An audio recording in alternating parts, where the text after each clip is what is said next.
Est-ce que vous connaissez le rapport entre Groucho Marx et le rabbi de Kotsk, un grand maître du chassidisme? Groucho Marx disait qu'il n'a aucune envie de faire partie d'un club qu'il accepterait comme membre.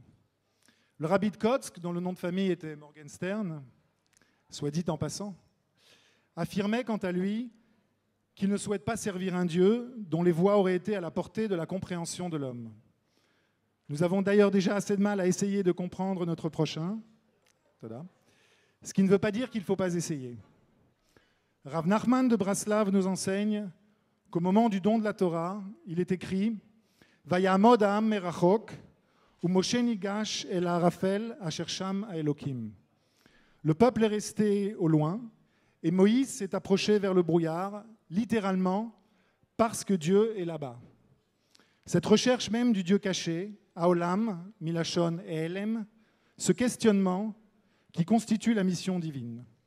C'est aussi le thème central du Moreh HaNevuchim, que l'on doit traduire non pas par guide des égarés, mais guide des perplexes. Néanmoins, nous avons lu Shabbat dernier, dans la parasha de Bereshit, que l'être humain a été créé à son image, Betsalmo, Vaivra et Adam Betsalmo. Nous l'avons également cité dans la 3e des Shiva Brachot, que nous avons lu sous la Choupa, Asher Yatzar et Adam Betsalmo. Je vais vous proposer 2 explications. La première, celle du Rambam, évoque le libre arbitre. De la même manière que Dieu est libre de ses choix, l'homme dispose aussi de la volonté de choisir. À ce propos, l'écrivain Yitzhak Bashevis Singer, que vous connaissez tous, disait que nous sommes bien obligés de croire au libre arbitre, tout simplement parce que nous n'avons pas d'autre choix.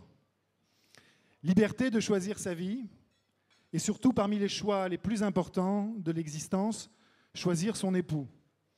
Cela veut aussi dire qu'à chaque fois qu'un homme ou une femme fait un choix volontaire et réfléchi, il se rapproche de Dieu. Et au fond, on pourrait résumer la pratique des mitzvot à cette seule dimension. La conscience, la mudaout, en hébreu milachon da'at, awareness en anglais. Il s'agit finalement de la conscience permanente, de pousser l'individu à être à tout moment conscient de ses actes, de ses choix, et donc vivre intensément le moment présent. Ne pas tomber dans ce qu'Aragon décrivait comme ce perpétuel mourir qu'on appelle faute de mieux le présent. Au contraire, nous nous disons Vatem adveikim b'Hashem Elokechem, chaim kulchem hayom. Vous qui êtes proches, littéralement collés à Hachem, votre Dieu, vous êtes tous vivants aujourd'hui, constamment, à tout moment. La deuxième explication sur le Betsalmo est un petit peu plus osée. Betsalmo, Betselem Shelo, à l'image de l'homme, à sa propre image. C'est-à-dire que chaque homme, chaque femme est unique. D'ailleurs, le mot Adam ne se conjugue pas au pluriel. On ne dit pas Adamim, c'est un mot qui n'existe pas. On dit uniquement Adam. Et c'est là que les choses se compliquent un petit peu. Rabbounam de Pshisra reprend cette idée en évoquant la contradiction entre ce que le Talmud dit d'une part, que chaque homme doit se convaincre que Bishvili Nivra Olam, le monde a été créé uniquement pour moi, pas au sens où les autres ne comptent pas, mais s'il n'y avait que moi, le monde aurait été créé quand même. Et d'autre part, il est mentionné maintes fois que l'homme n'est que poussière et cendre. Afar va efer. Vous connaissez cette histoire qui se passe dans un taxi à Jérusalem. Il y a 3 rabbins qui sont assis à l'arrière du taxi, et le premier dit « Je ne suis que sable, que poussière ». Le deuxième ajoute « Et moi, je ne suis que de l'air, du vent, totalement éphémère ». Le troisième enchérit « Moi, je ne suis rien, je ne suis que le néant, le vide ». Et à ce moment-là, le chauffeur de taxi se retourne et leur dit « Mais si vous, les grands rabbins, vous n'êtes que sable, poussière, néant, moi, chauffeur de taxi, mais qu'est-ce que je suis ?» C'est alors que les rabbins se regardent et disent en même temps « Mais pour qui il se prend celui-là ?» Mais revenons à Rabbounam. Pour lui, il n'y a pas de contradiction entre ces 10 dimensions. C'est justement la mission de l'homme que de gérer cette dialectique, l'infiniment grand et l'infiniment petit. Ce qui nous amène au mariage. Et comment 2 êtres si différents, si uniques, ne sont pas juste capables de vivre l'un avec l'autre, mais incapables de vivre l'un sans l'autre.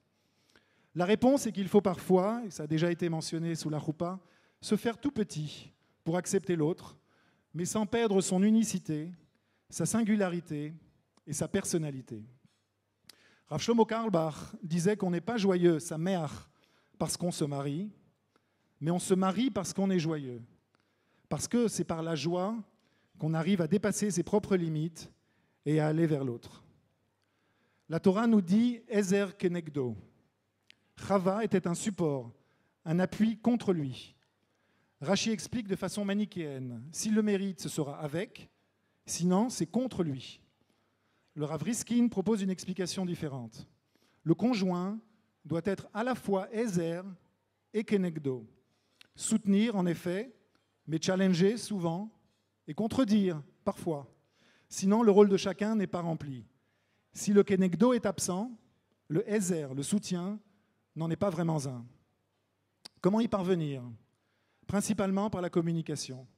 Rav Shlomo Carlebach avait l'habitude de bénir les mariés en leur souhaitant que chacun d'eux puisse entendre, comprendre l'autre, même si ce dernier reste silencieux. Avec Elisheva, ce risque est un peu limité, bien sûr, mais bon, quand même. Les deux premières parchiotes de la Torah, Bereshit, celle de la semaine dernière, et Noach, que nous allons lire ce Shabbat, mettent en exergue les dangers du silence et de la distance. Lorsque Caïn et Avel se retrouvent seuls, la Torah rapporte la phrase suivante. Vayomer Caïn elev el achiv, vayehi biyotam basade, vayakom Caïn elev el achiv vayargeu. Et Caïn dit à son frère Abel, et lorsqu'ils furent dans le champ, Caïn se jeta vers Abel son frère et le tua. Si la Torah interrompt brutalement sa phrase et ne rapporte pas ce qu'a dit Caïn à son frère, c'est justement parce qu'il ne lui dit rien. Il n'y a pas de parole, il n'y a pas de dialogue et il n'y a pas d'échange. Noach aussi est un homme saisissant. À part pour réagir à ce que lui ont fait ses fils lorsqu'il s'enivrera, Noach est un personnage complètement muet. Il ne parle pas lorsque Dieu lui annonce qu'il veut anéantir le monde.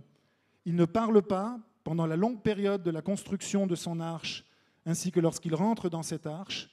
Et il ne parle toujours pas lorsqu'il en sort et voit le monde, son monde, entièrement anéanti.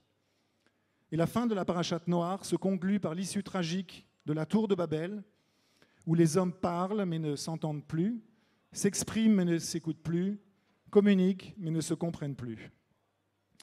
Le mariage juif est un acte qui revêt la plus grande intimité, le yichud. Et en même temps, c'est une fête tournée vers l'extérieur, vers les autres. Yachad, nous sommes tous ensemble ici, Yachad. Le khatan est venu avant la choupa couvrir le visage de la kala.